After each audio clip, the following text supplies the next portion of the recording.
This was supposed to be another episode of How to Murder Your Career. At least that's what I thought I was writing when I sat down to script it. Sydney Sweeney felt like an obvious candidate. Her most recent movie flopped. She was the center of this year's most irritating discourse. She was exposed as MAGA, and so the internet at large has turned her into an ideological punching bag. And the final nail in the coffin, she's dating Scooter Braun. In my world, that's career suicide. Case closed. Roll the damn credits. But then I actually started digging, and very quickly I realized I wasn't looking at a woman whose career was collapsing. Au contraire, Sydney Sweeney's career is fine. Not perfect or bulletproof, but eerily intact given the years she's had. This disconnect silenced me. How can the online fury not map onto the reality of her professional momentum? I was stumptologist, and then I asked myself a bigger question. What does cancellation even mean anymore in a landscape where truth is optional and outrage is a form of entertainment? Welcome to my channel, or welcome back to my channel. My name is Zach. I'm the sociologist. I make thoughtful weekly videos about pop culture. This is my series, How to Murder or Revive Your Career, where I chart the rise and fall of many different divas in the public eye, trying to do a little bit of sociocultural analysis on how we respond to celebrity, fame, and the forces that shape the culture we live in. I know that many of you are repeat watchers that are not subscribed, so I must encourage and implore you to subscribe. Subscribe because it's fun, subscribe because you love me, subscribe because you want another episode of How to Murder Your Career. There was a time, and it really wasn't that long ago, when online fury actually meant something. It had enough moral, political, and institutional weight behind it. The Me Too era didn't just take down a few bad actors, it detonated studios, rewrote contracts, and vaporized producers who'd been untouchable for decades. The online fervor turned into an offline movement, a full-scale reckoning backed by reporting, lawsuits, and a genuine cultural shift with, at least for a while, raised consciousness of gender and power dynamics in the workplace. Institutions were either willing or forced to play along. This era gets clowned a lot in hindsight, summarily dismissed as the Sheryl Sandberg lean-in girl boss feminism era, but the Me Too movement actualized a lot of change. Where has that ecosystem gone? There's no architecture to outrage anymore or collective purpose. We have only the attention economy. Outrage still happens, but it moves horizontally instead of vertically. Sydney Sweeney is the perfect stress test for the power and the limits of this shift. The various scandals she's endured since 2022 surely would have ended her career 10 years ago. All the systems that would have enforced consequences on her for running afoul of the Hollywood Liberal Party lines, studios, networks, brands, agencies, simply haven't jumped at this opportunity. She hasn't lost a role. No brand has paused her endorsement contracts. American Eagle saw a sharp rise in sales after the eugenics controversy and rewarded her with another contract. Cancellation in the traditional sense, where social media warriors successfully badger institutions to impose consequences, is more or less gone. Why? The incentives have changed. Sydney Sweeney is unlike other actresses and public figures in that she doesn't rely on a fan base for her power. She relies on capital, access, and relationships. Because she is dependably profitable and comfortably scaling her behind-the-scenes empire in the part of Hollywood that's insulated from the public whim with her production company, in this climate, goodwill is optional. And that's why she's such an interesting case. She's not an actress whose career rises and falls on public approval. She's a production company with a face, a set of assets with a dependable profit center. So if Sydney Sweeney isn't canceled and if cancellation no longer functions as career death sentence, then we have to ask, what are we actually looking at? What does a career crisis even seem like in an industry when goodwill is optional, neutrality is weirdly durable, and profit trumps every moral referendum? To understand why Sydney Sweeney is still standing and thriving, we have to understand the way she engineered her career from the ground up. So let's go back to the beginning. Sydney Sweeney is not your usual hot girl actor. Her career has been highly strategized from the moment she decided that she wanted to act. When she was 12, she made a 5-year business plan to convince her parents to let her pursue acting. Fame has always been a means to an end, a strategy to achieve her ultimate goals, which are to fulfill her creative impulses while maximizing as much profit as possible. It's not a dissimilar approach from Taylor Swift's to music. Sydney grew up in a small town on the Washington-Idaho border, a robotics club kid who excelled at math, languages, and planning. By her late teens, she was already working in Hollywood with the precision of someone running a small operation. Her early roles in Everything Sucks, The Handmaid's Tale, and Sharp Objects were the groundwork for her mainstream breakthrough roles. I would view this in the corporate world as her period of networking. She stacked different projects and worked with different streaming networks in order to facilitate her breakout on Euphoria. Cassie Howard was the perfect role for her because it rewarded extremes. spectrums of emotion and performance and visibility. Her skill set and her natural attributes, which have for sure played a big part in making her famous and driving discourse around her, was well suited to play a nuanced, troubled teen role. Cassie Howard is a mirror of sorts for some young Gen Z women. She performs her pain for attention, she is sympathetically desperate, and hyper-fixated on her peers' perception of her. She's also constantly under surveillance from others, either through their judgmental eyes or the lens of their camera phones, and cannot help but self-destruct. From a writing perspective, Euphoria thrives on this metatext, and Sydney understands this dynamic intuitively. Though the show is full of incredible performances, particularly from Alexa Demie and Zendaya, it's Cassie and Sydney Sweeney who drive most of the online chatter about the show, keeping it relevant and making it a water cooler moment. Cassie is tragic and overexposed, but she is impossible to look away from, and this visibility is indispensable to the cultural machine. Sydney cemented her gravitas as a pop culture icon by following Euphoria with the first season of The White Lotus, another prestige television show in which she plays a different kind of mirror image of a Gen Z girl. Her character here, Olivia, is the kind of girl who has read every theory book but hasn't quite developed an original thought. She's smug and detached and always performing superiority, a Tumblr nihilist rebranded for the HBO TikTok era. Cynicism is her sport, and empathy is very much a liability. Watching her toy with her friend Paula and antagonize her brother and parents is unsettling because she never breaks composure. She's not self-destructive like Cassie, she's self-contained, a perfect study in the performance of indifference. This is a role, I think, that crystallized Sydney Sweeney's public image in a new way. Cassie made her famous, but Olivia made her cool. The kind of cool that's elusive, intimidating, and a little bit mean. This archetype of Gen Z teenage girl knows her power and refuses to explain it, which is a quality that has now bled into Sydney Sweeney's real-life persona. The contrast of her roles in Euphoria and The White Lotus explains a lot about how she has positioned herself as a celebrity. The girl everyone's talking about is secretly taking notes on the chatter and what you're saying, but then pleading ignorance as to why she gets our hackles up. Remember how I hinted that Sydney Sweeney is the business? Yeah, this is where her approach to Hollywood success starts to diverge from your typical starlet. At the age of 23, long before she transitioned officially from the silver screen to a box office draw, she set up her own production company, 50/50 Films. She actively took an interest in the hardwiring of the parts she might play, financing projects, co-producing them, essentially making herself a creative partner in the films she participates in, not just a hired actor. She wanted to have influence over the creative, royalties, casting, etc.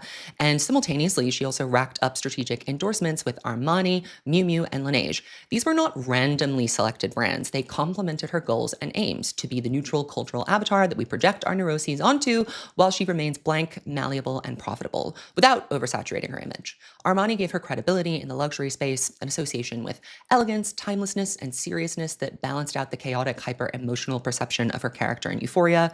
Miu Miu really aligned her with the younger, edgier, Olivia-esque fashion crowd, the kind of girl who might walk a red carpet but also reply to your Instagram story. And then Laneige, of course, is a skincare brand that anchored her in the extremely popular beauty world without turning her into a full-time influencer. There's a special dance to being omnipresent without being overexposed, and for a while, Sydney struck the exact right balance. The genius of these collaborations was that they felt inevitable rather than opportunistic. Sydney Sweeney was everywhere, but not in a way that reeked of desperation. The through line was always taste and restraint. Prestige brands that positioned her less as a celebrity shilling products and more of a face of contemporary femininity. She was relatable, aspirational, and a little bit untouchable. That is the perfect alchemy for a star. I would imagine that these brand checks were almost like seed capital for her production venture.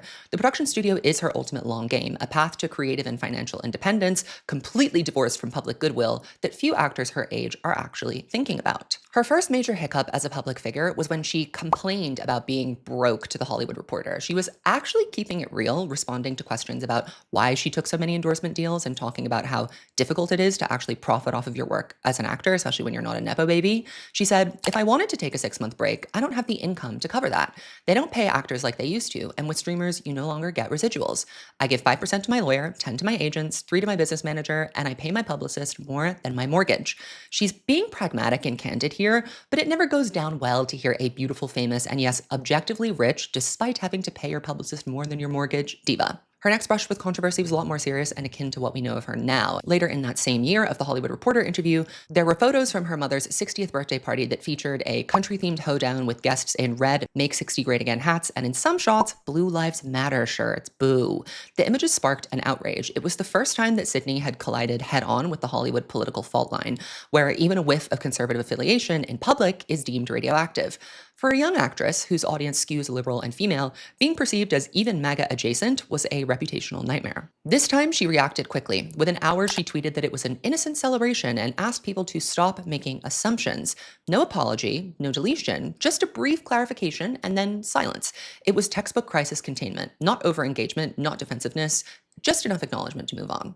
And surprisingly, it worked. The story burned bright for a few days and then it disappeared. Looking back, that episode does feel a little bit like a prototype for how she would handle every scandal that followed. Stay calm, speak once, and let the internet tire itself out. It also marked the first time that she ran up against that Hollywood unspoken rule. Political neutrality is fine until it starts to look like complicity with the wrong side. The backlash didn't derail her, but it did reveal how fragile the line can be between being above the discourse and getting swallowed by it. After that, Sydney seemed to learn exactly how long to hold her breath when the internet turned on her. She didn't overcorrect or rebrand herself as a victim. She simply would carry on, quieter and more calculating than before. By the time Anyone But You went into production, she had refined the art of neutral survival, polished, pleasant, and publicly apolitical. It was the perfect foundation for her next act, a full-blown box office success engineered almost entirely on her own terms. Anyone But You was her payoff for years of slow and calculated public image positioning and backdoor channeling. Made on a modest $25 million budget, it grossed over $220 million worldwide, nearly a nine-fold return, one of the best performing rom-coms of the decade in a genre that was largely considered dead.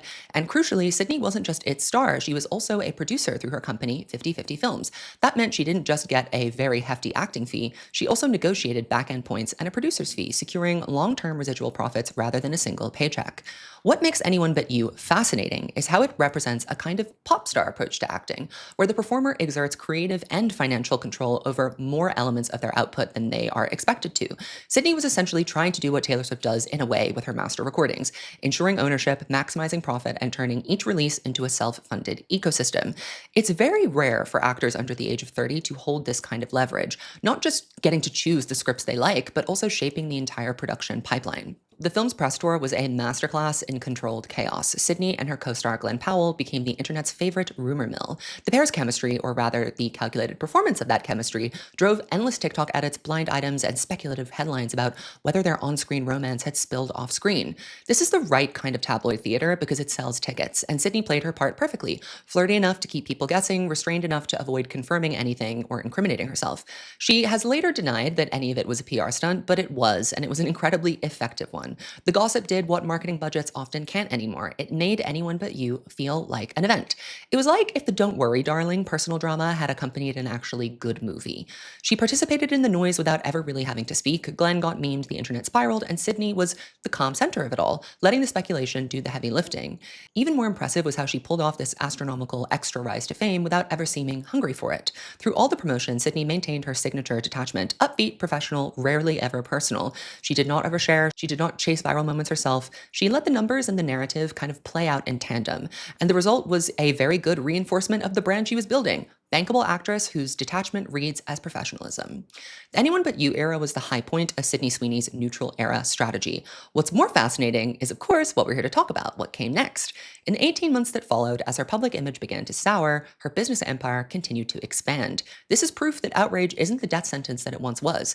In modern Hollywood, reputation and profitability operate now on separate tracks. After Anyone But You, Sydney went into overdrive. She produced and starred in Immaculate, a small horror film she'd fought to resurrect after acquiring the rights herself.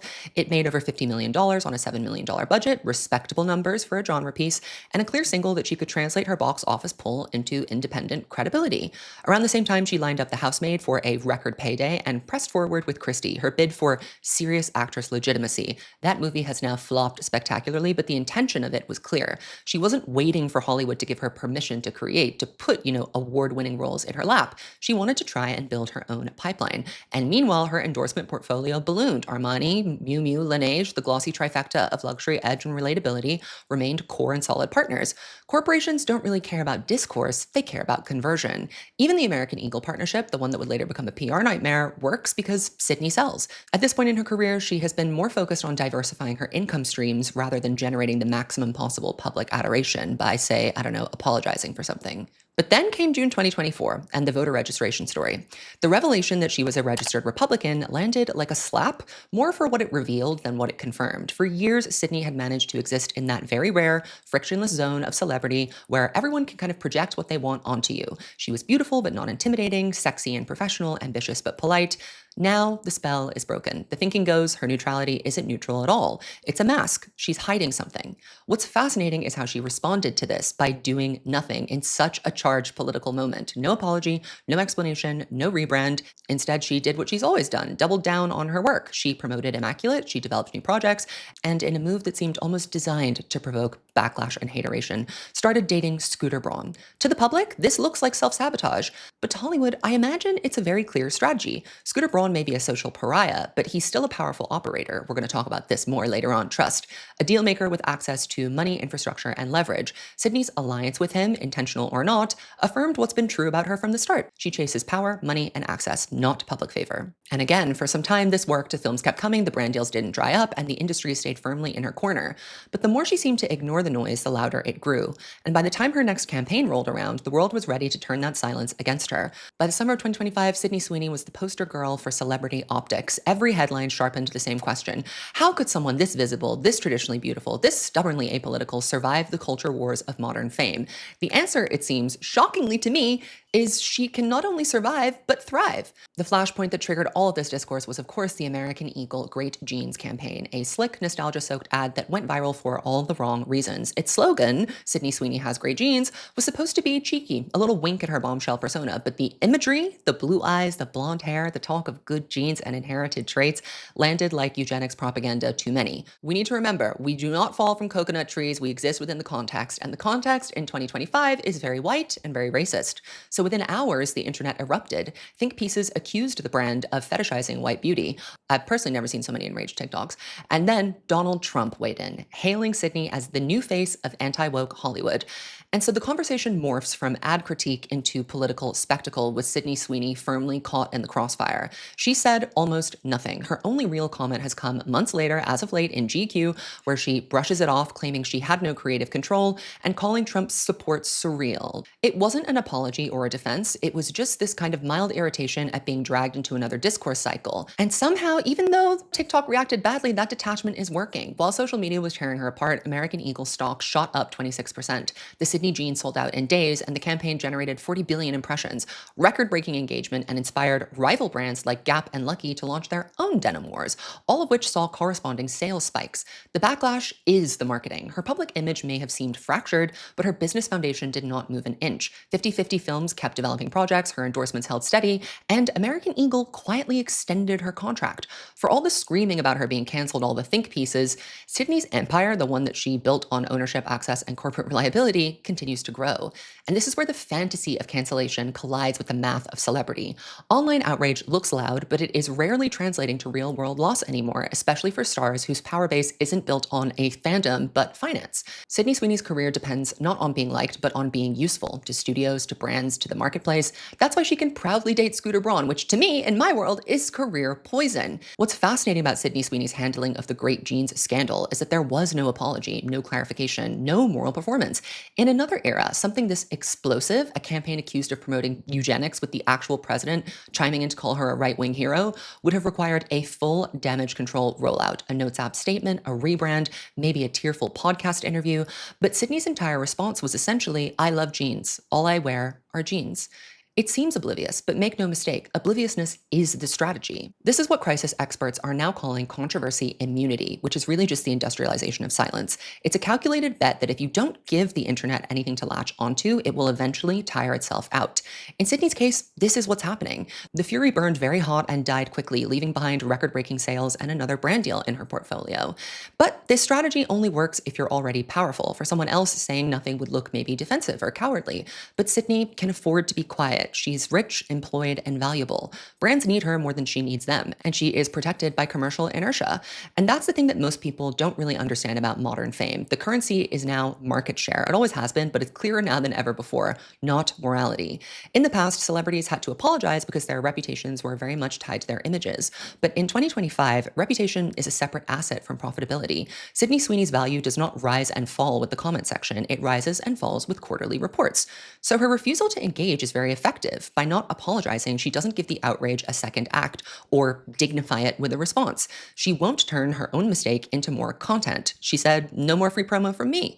She is very defiant about not responding to this specific drama. The closest she got to really addressing it directly with any sort of emotion in the GQ interview was, "When I have an issue I want to speak about, people will hear." This is such a simple thing to say, but it's very loaded. What she's saying is, you, the audience, don't get to summon me. She's asserting her power and setting a boundary. I will decide when I want to engage. I do not answer to the mob. Of course, momentarily that made people angrier. The segment of the internet that sees moral outrage as a civic duty, the accountability brigade, if you will, hates nothing more than being ignored. But Sydney's silence is creating a paradox. The more she refuses to play the game, the less control her critics have over the narrative. Eventually, they will run out of ways to interpret her blankness. The story will devolve into static. It already has. To be very clear, I am not endorsing Sydney Sweeney by any stretch of the imagination or saying that how she's interacting with her celebrity is right, good, or applicable to the masses. I'm just interested culturally in the real shift that's happening, which is the collapse of the old apology economy. Audiences don't just want remorse, they want something more than that. They want blood and suffering. The apologies are never going to be enough. So Sydney's attempt to deflect, minimize, and carry on instead of apologizing may be the only strategy that works in response to this new form of bloodlust. She's banking on endurance instead of forgiveness. Now, we simply must discuss the Scooter Braun of it all, because if your first reaction was anything like mine, you would have said, why on earth would Sydney Sweeney do this to her career? But if you thought that, you're thinking with fan logic, not industry logic. Trust, it took me a minute to switch gears. But this is a successful match made in hell. If Sydney Sweeney is the perfect test case for how a celebrity survives public disapproval, Scooter Braun is the perfect test case for how a mogul survives public disgrace. Their pairing, unlikely at first and inevitable upon closer inspection, tells us a lot about the state of modern fame, a lot more than any think piece or TikTok comment ever could. For the past 6 years, Scooter Braun has been the most hated man publicly in the music industry, not necessarily by the people who cut the checks, the executives, but by the fans, the general public. Ever since the 2019 Big Machine sale, where his Ithaca Holdings acquired Taylor Swift's masters for roughly $300 million, he's been enshrined in stan culture canon as the ultimate music industry villain, a parasitic manager and catalog thief, the Voldemort of Nashville. Inside the industry, completely different story. While he may be disliked by specific parties in his network, they still fear him, and fear is much more powerful than popularity. Even when the feud was at its peak, Taylor calling him out publicly, fans staging boycotts, the entire internet building him into a cartoon villain, Scooter wasn't losing money. In fact, he made more. When he sold Taylor's masters to Shamrock Holdings for an estimated $300 to $400 million in late 2020, he turned a profit that would secure most people for the rest of their lives. And then came the real power move. In 2021, Hybe, the company behind BTS, acquired Ithaca Holdings in a deal worth over $1 billion. Scooter became CEO of Hybe America and was handed major equity and stepped into a role exponentially more influential than anything he would ever have had being a mere celebrity manager. He's been canceled online for years, but structurally, he was upgrading. His public-facing career, the glamorous part, the part where he hugs Ariana Grande backstage at the VMAs or appears in glossy Netflix docs, has definitely deteriorated. Beginning in 2023, a wave of high-profile clients, Demi Lovato, Idina Menzel, J Balvin, departed his roster. Ariana Grande and Justin Bieber situations are fuzzier, but the media narrative was very clear. Scooter Braun as the Sun King manager was done. I thought at this time this meant that finally the Scooter Braun is over party is here. There would be a tell-all expose about how dreadful he was and he'd never work a day in Hollywood again. This was not so. What actually happened was far less dramatic. Scooter stopped being a hands-on manager to transition into a pure executive role, going from talent-facing to industry-facing. And by 2024, he formally retired from management altogether. And in 2025, he stepped down as Hybe America's CEO. More flopping, right? No, he retains his board seat and equity, which means that his influence has stayed entirely intact, even as his public visibility dimmed. His punishment, if you can even call it that, has been cultural rather than financial. What's changed is his proximity to glamour, and as we're seeing with Sydney Sweeney, that is something that he can fix. Before we get to Sydney Sweeney and that romance, though, I want to talk a little bit about Justin Bieber's recent financial settlement with Scooter Braun, because I think this shows exactly how unshakable certain forms of power are. If there was ever a moment when Scooter Braun might have faced something resembling real career-damaging consequences, it was here. Justin Bieber wasn't just any client, he was the figure Scooter's managerial mythology was built around. For years, fans assumed that once Justin finally untangled himself from his influence, he would expose everything, the intensity, pressure, burnout, all the things the public had long suspected. But That's not what happened. Instead, Justin settled quietly and has remained silent about that relationship. TMZ's reporting, which arrived with almost forensic detail, described the repayment terms of this $26 million debt owed from the Justice Tour advance to Scooter, who personally fronted it to Justin when he canceled the tour. The disputes about that commission and the long-standing financial arrangements within it have a level of specificity that has raised eyebrows. In my opinion, and based on how Hollywood PR typically works, it's very possible this information came directly from Scooter's camp. TMZ also has historically been a friendly outlet for certain managers who want their version of events on the record. What stands out to me is the structure of the settlement that is outlined here and Justin's silence about it. When something resolves this cleanly with that much money involved, it often means there are parameters beyond the headline figures. Scooter generously agreed to write off some of the debts here. In my view, and drawing from Scooter's past negotiations, including the widely reported attempted gag clause in his proposed settlement with Taylor Swift, it really wouldn't surprise me if part of this agreement discouraged or prevented Justin from speaking publicly about their professional history. This is speculation, to be clear, but it would fit the established pattern of how Scooter manages narratives. Meanwhile, Hailey Bieber has liked like 3 videos I've made shading Scooter on TikTok, which frankly feels like the only candid commentary we're ever going to get from them on just how horrible this was. If Justin Bieber, one of the biggest pop stars on earth with decades of fan support, goodwill, and built-in cultural sympathy, can't meaningfully hold Scooter accountable or even talk about what happened to him, who can? Even at his most canceled, Scooter landed on his feet. The check cleared, the relationship ended, but the machine kept moving. And that brings us perfectly to Sydney Sweeney. Publicly, it seems like a disaster pairing, a MAGA-adjacent actress whose Q score is in freefall, and a stan culture music industry pariah. But privately, this really makes a lot of sense. Both of these people live in the gap between online narrative and institutional reality. They are both widely disliked by the internet and protected by systems that actually matter. They've also both learned that public goodwill is optional when you have the right connections and the cash flow. Sydney can be the front-facing version of Scooter's career. She is glossy, bankable, very polarizing, and now unavoidable. She's what he doesn't have access to anymore, cultural relevance and public desirability. Meanwhile, Scooter can be what Sydney increasingly needs to further her professional ambition: insulation, leverage, and a deep bench of industry allies to push her production ambitions forward. Their careers both demonstrate that public contempt exists on a completely separate axis from professional survival. If Sydney is canceled, she's canceled in the same way that Scooter Braun is, symbolically. In real life, their work continues. If you remove emotion and gossip and look past the fandom morality games about this couple, you are left with a power alliance, a producer who relies on institutional stability and an executive who thrives in the shadows. In another era, they'd both be punished for this partnership, but in 2025, it's simply Thursday. Their relationship is the clearest evidence yet that fame has split into 2 realities, the one that the internet narrates and the one that the industry enforces. Sydney and Scooter don't live in the former, they live comfortably and lucratively in the latter. This to me is proof that you can be universally despised online and completely untouchable where it actually matters. I arrived at this video expecting to perform a familiar ritual, identify the misstep, trace the decline, write the obituary. How to Murder Your Career has always been built on the assumption that the machinery of fame still behaves according to certain rules. Scandals have a shape and reputational damage accumulates. The internet's fury eventually finds its target in something real. But the deeper I went into Sydney Sweeney's year, her no good, very bad, horrible year, the more it became clear that I was trying to map a geography that maybe doesn't exist anymore. 2025 revealed that the cultural infrastructure that once made consequences possible has thinned to the point of not existing. The institutions that used to absorb and respond to public pressure, newsrooms, studios, publicist platforms, are all in their own stages of upheaval. I'm thinking of Cancellation now the way Floridians talk about Hurricane Milton. For days, the forecasts were apocalyptic, the kind of breathless, all-caps warnings that send people scrambling for bottled water and plywood, convinced they're about to witness the end of the world on their own street.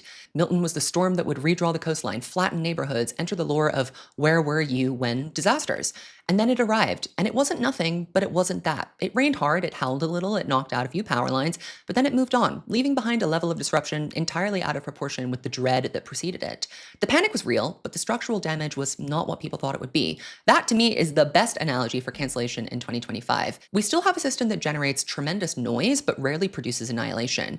It sweeps through the discourse with the force of a warning. There's no consequence here. It soaks everything in attention before passing over without altering the underlying architecture. The people who live inside that architecture, celebrities, studios, brands, have now started to behave accordingly.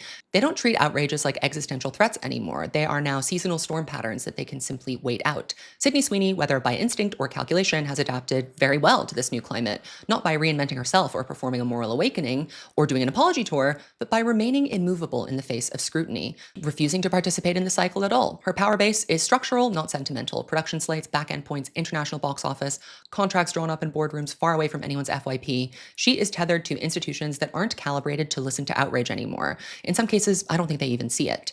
What her trajectory exposes is that the link between public opinion and professional viability is fraying, and the systems that once enforce consequences are preoccupied with their own survival, so the public's moral temperature doesn't dictate the logic of capital. And we get this strange, dissonant outcome, a celebrity weathering scandal after scandal, not because she has outsmarted the internet, but because the internet no longer has the power it once claimed. Which brings me back to my initial premise, the one I began with, the assumption that Sydney Sweeney was in the process of murdering her career. That premise defended on a certain faith in the ecosystem, which I don't know if I have anymore. All I have is a bit of an unsettling question. What happens to moral critique and accountability when profitability, not perception, is the force that determines who survives and who doesn't? I don't have a satisfying answer, and I'm not convinced that the culture does either. That's all I've got for you in today's episode of How to Murder Your Career. Let me know what you thought of it in the comments below, and let me know who you would like to see next on the next installment of this series. And don't forget to subscribe to my channel.